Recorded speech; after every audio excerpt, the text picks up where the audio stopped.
শুরু করছি পরিজন উপন্যাস। লিখেছেন ইশিতা রহমান সানজিদা। পর্ব ২১। পৌষের শীত রন্ধ্রে রন্ধ্রে পৌঁছে গেছে। ভোরে গরম কম্বলের নিচ থেকে কেউ উঠতেই চায় না। পরীও কম্বল গায়ে জড়িয়ে ঘুমাচ্ছে। রূপালি এসেছিল পরীকে দেখতে। সে পরীর ঘর থেকে বের হয়ে আস্তে আস্তে নিচতলায় নেমে গেল। গরম চাদর গায়ে জড়িয়ে উঠোন জুড়ে হাঁটাহাঁটি করতে লাগলো। পেটটা বেশ উঁচু হয়েছে। কয়েকদিন বাদেই পৃথিবীতে ভূমিষ্ঠ হবে ওর সন্তান। মা হওয়ার আনন্দ সব মেয়েরই থাকে, কিন্তু কেন জানি রূপালি সে আনন্দ পাচ্ছে না।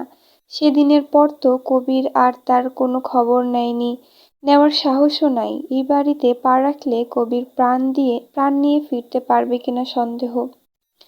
যদি রূপালিকে কবির ভালোবাসতো তাহলে সে প্রাণের মায়া না করে ঠিকই আসতো। রূপের মোহে কবির তাকে বিয়ে করেছে ঠিকই, কিন্তু ভালোবাসতে পারেনি। তার কাছে মেয়েদের দেহটাই প্রধান। রূপালির প্রথম মনে হতো সেই পারছে না কবিরকে স্বামী হিসেবে টেনে নিতে, কিন্তু আস্তে আস্তে তার ভুল ধারণা ভেঙে যায়। দীর্ঘশ্বাস ফেলা আর মালার চোখের জল সহ্য করা ছাড়া রূপালির আর কিছুই করার নেই। রোদ উঠেছে বেলা ৮টা নাগাদ। এতক্ষণ কুয়াশাচ্ছন্ন ছিল চারিদিক। এরই মধ্যে জমিদার বাড়িতে এসে হাজির হলো নাঈম, শেখর, আসিফ। বৈঠকে ওদের বসতে দেওয়া হলো। মালা ও জেসমিন গিয়ে দেখা করে ওদের সাথে। অনেকদিন পর দেখা হতে ওদের ভালোই লাগলো। গরম গরম ভাপা পিঠা ওদের খেতে দেওয়া হলো। নাঈম ভাবছে আজকের দিনটা ইনিয়ে বিনিয়ে থেকে যেতে হবে। পরীকে দেখার ইচ্ছেটা ওর কখনোই মিটবে না। একটা বার সে পরীকে দেখার জন্য আকুলি বিকুলি করছে, কিন্তু অতি আবেগে শেষ ফলাফল শূন্য। আসিফ নাঈমকে বলে, কি সিদ্ধান্ত নিলি, থাকবি নাকি চলে যাবি? সবে তো এলাম, দেখি কি করি। তোর না দেখা বউয়ের দেখা শ্বশুর বাড়ি, থাকলে সমস্যা নেই বলেই হাসল সে। নিজের ঘর থেকে বের হতেই নাঈমদের দেখেই সেদিকে এগিয়ে গেল শায়ের। বলল, আপনারা এখন এসেছেন? নাঈম মৃদু হেসে জবাব দিল, এই তো কিছুক্ষণ। আপনার অবস্থা কেমন? জি ভালো। তা হঠাৎ আমাদের কথা মনে পড়ল? হঠাৎ মানে এতদিন পর এলেন তাই বললাম। নাঈমের বদলে আসিফ বলে, আসলে এসেছি গ্রামটা দেখতে। বন্যার সময় একরকম ছিল, আর এখন আরেক রকম। এটাই দেখতে এসেছি, একটু পরেই চলে যাব। নাঈম চোখ গরম করে আসিফের দিকে তাকালো। বিনিময়ে হাসলো আসিফ। দিল সবকিছু মাটি করে। আগ বাড়িয়ে কথা বলাটার প্রয়োজন কি ছিল? আজকে বরং থেকেই যান। পাশের গ্রামে যাত্রাপালা হচ্ছে, রাতে সবাই দেখতে যাব। আপনাদের ভালোই লাগবে। শায়ের কথা শুনে নাঈম তৃপ্তির হাসি হাসল। বলল, তাই নাকি? তাহলে তো যেতেই হয়। সমস্যা নেই, আমরা থাকবো। শুনে খুশি হলাম। আচ্ছা আপনারা থাকুন, আমি আমার কাজে যাই, রাতে দেখা হচ্ছে। শায়ের চলে গেল। নাঈম মনে মনে খুব খুশি। আজকে অন্তত শেষ চেষ্টা করে দেখবে সে। পরীর মুখোমুখি সে হবেই। নিজের ঘরে বসে কুসুমের পরনের কাপড়টা ভাঁজ করছে পরী। কুসুমকে একখানা নতুন চাদর দিয়ে ওর পুরনো চাদরটা এনেছে। এমনকি জুতোটাও কুসুমের। কোনো রকম ঝুঁকি নিতে পছন্দ নয় পরীর। আজকে রাতে আঁধারে বের হবে সে। অনেক বড় একটা সিদ্ধান্ত নিয়েছে পরী। বিন্দু আর সম্পানের বিয়ে দেবে সে, তাও নিজে দাঁড়িয়ে থেকে। বিন্দুকে বলেছে যাতে সে সম্পানকে সব বলে। সম্পানও রাজি। আর কি চাই? পরিকল্পনা অনুযায়ী পশ্চিমের জঙ্গলের মধ্যে একটা পুরনো কালী মন্দির আছে, ওখানেই বিয়ে সম্পানের হবে। একবার বিয়ে হয়ে গেলে চন্দনার আর কিছুই করার থাকবে না। বিন্দু, সম্পান ও সুখে থাকবে। তাই আগে থেকেই তৈরি হচ্ছে পরী। রূপালির বাড়ি যাওয়ার সময় কুসুম দেখিয়েছিল জঙ্গলটি। কুসুমের ধারণা এই জঙ্গলে ভূত প্রেতের বাস, তাই দিনের বেলাতেও কেউ যায় না। এটাকে হাতিয়ার হিসেবে ধরেছে পরী। তবুও কেউ যাতে দেখে না ফেলে, তাই রাতেই সেখানে যাবে ওরা। এখন শুধু রাতের অপেক্ষা। সন্ধ্যা নামতেই চারিদিক হালকা কুয়াশায় ভরে গেল। গ্রামের মানুষ দলে দলে বের হলো যাত্রা দেখবে বলে। আফতাব সেখানে প্রধান অতিথি হিসেবে আমন্ত্রিত, তাই সবাই রওনা হলো। কিন্তু নাঈম গেল না। শরীর খারাপের দোহাই দিয়ে শুয়ে থাকলো। সেজন্য সবাই তাকে ফেলে যেতে বাধ্য হলো। আসিফ আর শেখর সব বুঝলো, কিন্তু বলল না। ওরা চলে গেল যাত্রা দেখতে। জমিদার বাড়ির সব পুরুষ চলে গেল, শুধু রয়ে গেল নাইম আর রক্ষীরা। রাতের অন্ধকার একটু গাঢ় হতেই রূপালীর চিৎকার শোনা গেল। রূপালীর প্রসব বেদনা শুরু হয়েছে। বাড়িতে একটা হইচই পড়ে গেল। ইতিমধ্যে কয়েকজন মহিলা এসে পড়েছে। আবেরজান নাতনির কথা শুনে আর থাকতে পারলেন না, তিনিও চলে এলেন। সবাই এখন রূপালীকে নিয়ে ব্যস্ত। পরী সেই ফাঁকে বেরিয়ে গেল। এর মধ্যে কেউই পরীর খোঁজ করবে না। সদর দরজা দিয়ে বের হয়েছে সে। কুসুমের পোশাক ছিল বিধায় কেউ বুঝতে পারেনি। রক্ষীরা ভেবেছে হয়তো কোনো কাজে কুসুমকে পাঠানো হয়েছে, কারণ সে দ্রুত যাচ্ছে। বাধা দিলে রাগ করবে। পরী ক্ষেতের আইল দিয়ে যাচ্ছে, কারণ অনেকটাই দেরি হয়ে গেছে পরীর। তাড়াতাড়ি পৌঁছাতে হবে ওর। বিন্দু সম্পান হয়তো আরো আগে পৌঁছে গেছে। হারিকেনের আলোয় দ্রুত পা চালায় পরী। সম্পান বিন্দুকে এক করতে পারলে সবচেয়ে বেশি খুশি হবে পরী। বেশ সময় লাগলো জঙ্গলে পৌঁছাতে, কিন্তু কালী মন্দিরটা কোথায় সেটা তো পরী জানে না। খুঁজতে হবে। জঙ্গলটা বেশ বড়, তবুও পরী খুঁজছে। কিছুক্ষণ খুঁজে পেয়েও গেল। তবে আশ্চর্যজনক ব্যাপার যে বিন্দু সম্পান এখনো আসেনি। পরীর হাতে বিন্দু সেই সিঁদুর কৌটো, এটা দিয়েই বিয়ে হবে, কিন্তু ওরা এখনো আসছে না কেন? পরী ওদের জন্য অপেক্ষা করতে লাগলো, তবুও বিন্দু সম্পানের নাম গন্ধও নেই। পরীর এবার ওদের জন্য চিন্তা হচ্ছে, বিন্দু কি বের হতে পারবে, নাকি চন্দনার হাতে ধরা পড়ে যাবে। বকুল ফুলের গ্রানে ম ম করছে চারিদিক।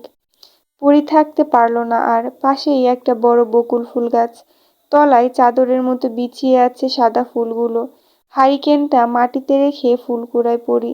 মাঝে মাঝে ঘ্রাণ নেয়। পরী ফুল দিয়ে কোমর ভর্তি করে ফেলেছে, তখনও কেউই আসছে না। পরী আবার আগের জায়গাতে বসে পড়ল। কারো পায়ের আওয়াজ পাচ্ছে পরী, পাতার খসখস আওয়াজ টের পাচ্ছে। সে খুশি হলো, তার মানে ওরা এসে পড়েছে। পরী হারিকেন হাতে নিয়ে একটু এগিয়ে থেমে গেল। ও বুঝতে পারলো বিন্দু সম্পান আসছে না, বেশ কয়েকজন লোক আসছে। তাদের গলার স্বর শুনতে পাচ্ছে পরী।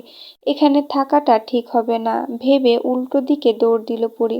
পরী বুঝতে পারলো তাকে দেখে ফেলেছে এবং তাড়া করছে, তাই সে প্রাণপণে ছুটল। বেতঝাড়ের মধ্য দিয়ে দৌড়াচ্ছে পরী। গায়ের চাদর কিছুর সাথে আটকে গিয়েছিল বিধায় সেটা ফেলেই চলে গেল। এখন দাঁড়ানোর সময় নেই, ধরা পড়লে চলবে না। অনেকটাই এগিয়ে এসেছে পরী। হঠাৎই গাছের সাথে ধাক্কা লেগে হারিকেনের কাঁচ ভেঙে গেল। হারিকেনটাও ছিটকে পড়ে। কোথায় পড়ে তা পরী খেয়াল করে না। সে দৌড়াতে থাকে।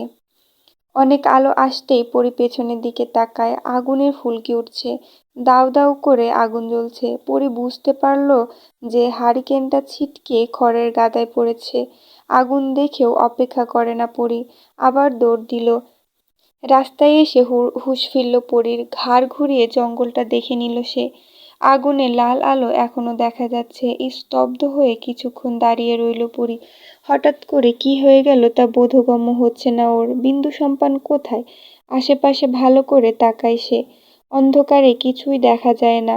মাথা ধরে এদিক ওদিক তাকাতে লাগলো পরী। এই অবস্থায় বেশিক্ষণ থাকা সম্ভব নয়, কেউ দেখে ফেললে সর্বনাশ। চাদরটাও হারিয়ে গেছে। মুখটা শাড়ির আঁচল দিয়ে ঢাকলো পরী। তারপর হাঁটা ধরে বাড়ির পথে। এক পা এগোতেই পায়ে ব্যথা অনুভব করে পরী। জুতা খুলে দেখে তাতে বড় সড় বেলকাটা বিঁধে আছে। টেনে কাটা বের করার চেষ্টা করে পরী, কিন্তু পারে না। তাই জুতা খুলে খালি পায়ে রওনা হলো। ঠান্ডা মাটি, তার উপর গায়ে চাদর নেই। তাছাড়া শরীর জ্বালা-পোড়া করছে খুব। শরীরের কিছু কিছু জায়গায় কেটে ছিঁড়ে গেছে। এতক্ষণ উত্তেজনায় পরী কিছু টের না পেলেও এখন পাচ্ছে।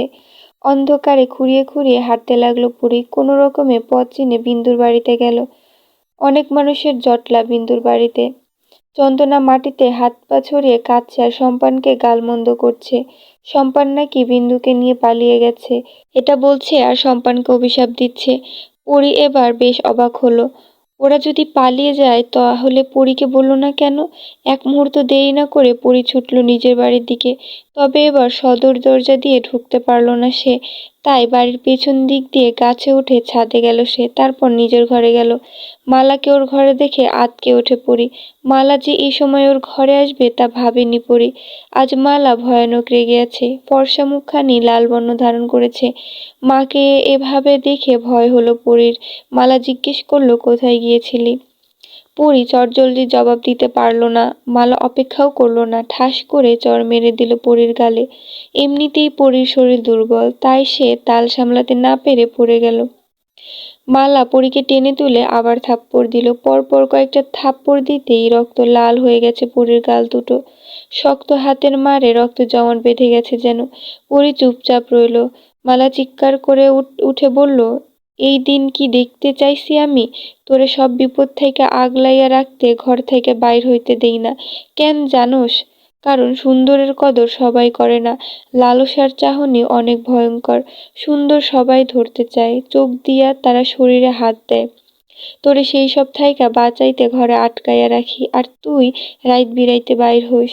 আমার কথা তো বুঝোস না। ঝিনুকের মুক্তা যখন মানুষ দেখে তখন বেচে দেয়, না দেখলে ওই মুক্তা সুরক্ষিত থাহে। তোরে এমনি সুরক্ষিত রাখতে আমি ঝিনুকের মধ্যে রাখলাম, যাতে কেউ দেখতে না পারে। আর তুই, তুই কি আমার মাইয়া? মালা পরীকে ছেড়ে দিয়ে চলে গেল। পরী স্থির হয়ে দাঁড়িয়ে রইল। মা ওকে কি সব বলে গেল? কোন লালসার কথা বলে গেল? তাহলে নিশ্চয়ই মালাও এরকম কিছু শিকার ছিল। কোনো কিছু নিয়ে ভীষণ ভয় পাচ্ছে মালা, যার কারণ পরীকে সে ঘরবন্দি করে রাখে। সেই ভয়ের কারণটা কি? একে তো বিন্দুর চিন্তা। আর মালা কি বলে গেল, কি সব বলে গেল? মাথায় প্রশ্নের জটলা পেকে গেছে। তাকে যে যে জানতেই হবে সব প্রশ্নের উত্তর। সারা রাত দু চোখের পাতায় এক করতে পারেনি পরী। কাপড় বদলে নিজের পোশাক পরে নিল সে। বিন্দুর সিঁদুর কৌটো হাতে নিয়ে সারা রাত ভেবেই গেল, বিন্দু সম্পান কোথায় গেল? সত্যি পালিয়ে গেল?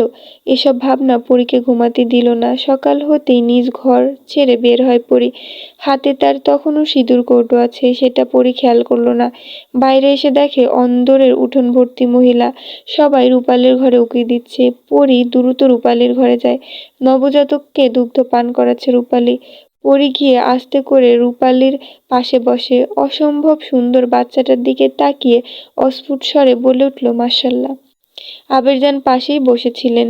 তিনি বললেন, তোর অহন আহার সময় হইল? পোলা হইছে কোন রাইতে? দাদির কথায় রূপালী বলল, আহ দাদি থাক না। পরী তো ঘুমাচ্ছিল, এখন তো এসেছে। পরীর দিকে তাকিয়ে মুচকি হাসল রূপালী। পরীও হাসল, কিন্তু মনটা এখনো কুগাইছে। পরী বাচ্চাটাকে কোলে নেওয়ার জন্য হাত বাড়ালো। পরীর হাতে সিঁদুর কৌটো দেখে রূপালী জিজ্ঞেস করে, তোর হাতে এটা কেন? পরী জবাব দিতে পারে না। রূপালীও ফের প্রশ্ন করতে পারে না, কারণ বাইরে থেকে জুম্মানের গলার আওয়াজ শোনা যাচ্ছে। সে পরী আপা বলে ডাকছে। পরী দৌড়ে বের হয়ে জুম্মানের কাছে গেল। জুম্মান তখনও হাঁপাচ্ছে। পরী জিজ্ঞেস করে, কি হয়েছে জুম্মান? জুম্মান হাঁপাতে হাঁপাতে বলল, আপা। কি? আপা বিন্দু দিদি? বিন্দু কি? ভয়ে কথা বলতে পারছে না জুম্মান। শরীর এখনো কাঁপছে জুম্মানের। পরী চিৎকার করে জুম্মানকে ঝাঁকিয়ে বলে, বল না বিন্দুর কি হয়েছে? বিন্দু দিদি পশ্চিম জঙ্গলে গাছের ডালে ঝুলতেছে আফা। জুম্মানকে সরিয়ে পরী দৌড় দিল। মালা সাথে সাথে পরীকে টেনে ধরে, কিন্তু এবার মায়ের কোনো বাধা মানে না পরী। ঝাড়ি মেরে মালার হাত ছেড়ে দৌড়ে চলে যায়। আজ পরী ভুলে গেছে মায়ের দেওয়া কসম, ভুলে গেছে নেকাব পরতে, ভুলে গেছে নিজের সৌন্দর্য লুকাতে। যে পরীর সৌন্দর্য পর্দার আড়ালে লুকানো ছিল, আজ সেই পরী পর্দা ভেদ করে বের হয়েছে।